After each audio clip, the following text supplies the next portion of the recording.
What is up, YouTube? Welcome back to the channel. I know I'm a slacker. I didn't get a video done last week. So this week we are going to go over what size shipping boxes we use to ship our animals.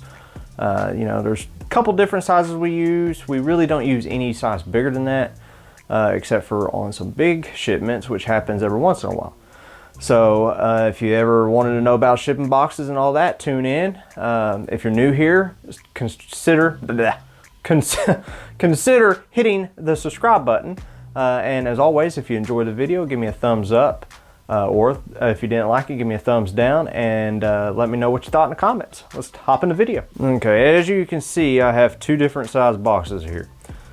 Now there's different places you can get boxes from. And depending on where you get them, depends on what they say. Like this one says perishable, handle with care. This one actually says live harmless reptile on it. These are from reptileexpress.com, which is where we get our boxes now. They're cheaper on there. We used to get them at TSK Supply. Boxes aren't are more expensive at TSK than they are over at Reptile Express. Now I do get my bags from here though. My cloth bags, because they're only like $1. That'll be another video on what size bags and stuff like that, because it could be a long video with my rambling if I don't. So we use these boxes. This box is the most popular size, I would say, for anybody really. It's a great all-around size for hatchlings to subadults. It's a 12 by 9 by 6 box. And what they have is these little foam panel inserts that I can't get out one-handed because they're in there good. But you get a bottom piece, you got your 4 sides going around, and you got a top. It basically encloses that snake into an insulated box so you can, so the temperature inside the box can stay consistent. Also, 12 by 9 by 6 is the only size that Ship Your Reptiles recommends using a heat pack. They recommend this is the smallest size box to use a heat pack, because those heat packs can get hot. People do use a 7 by 7 by 6 box.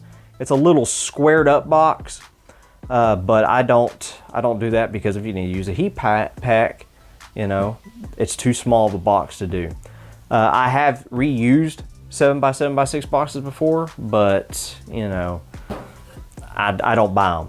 So this is the smallest box I buy. I buy more of these than anything else because most of the shipping we do is hatchlings or subadults. I can fit 3 to 5 hatchlings in this box, depending on, you know, their size. If they're, you know, 100 to 200 grams, I can fit about 3 to 5 in here.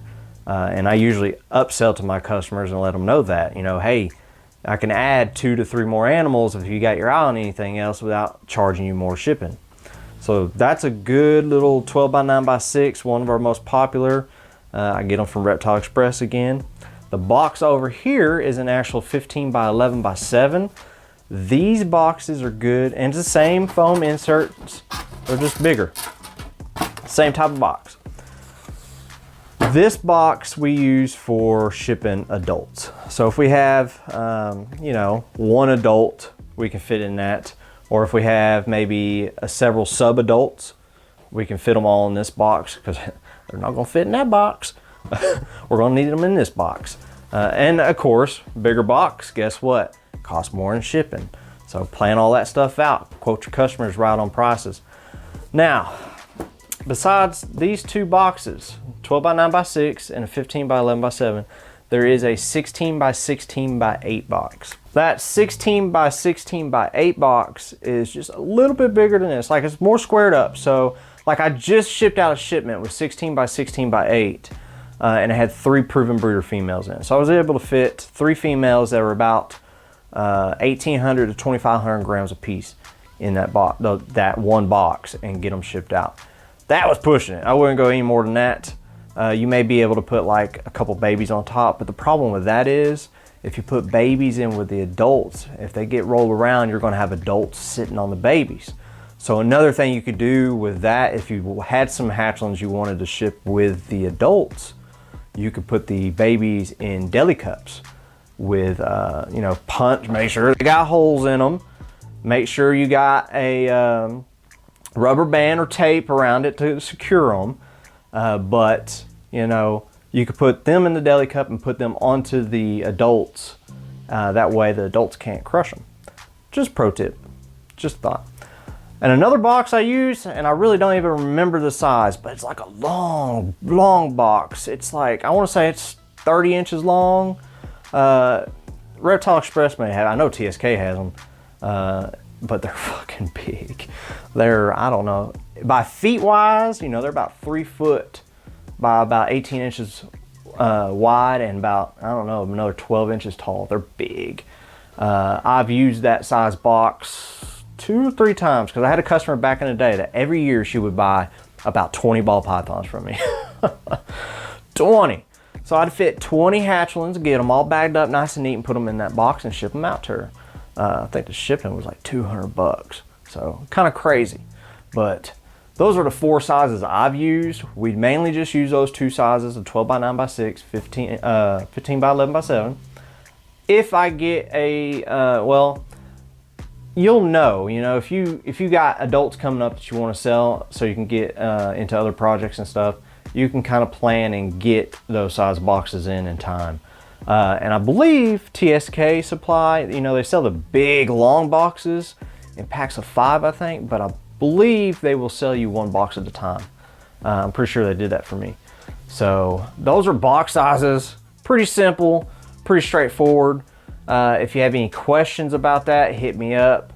I do have a video I will link up here on how to ship ball pythons. So we have a video on how to ship ball pythons. I think it's that corner. One of the corners. I can never get it right. So, as always, thank you for tuning in. If there's anything y'all would like to see, I know y'all been requesting LLC stuff. I'm no accountant. I would just give y'all false information. So LLC stuff, you can hit me up. I can tell you why I did it, but I can't really tell you how to go about it because each state's different. For state of Texas, it's on like $325 or something. Really easy process. So if you got any questions about that, you can also hit me up. Follow us on Instagram and all that good stuff. So thank you for watching. We will get a new video out next week. What is it? Still July. So we don't even have clutches due until a couple weeks. And then we'll have more egg cutting videos. Other than that, content's kind of slacking, I know, guys. So thanks for tuning in, and we'll catch you next week.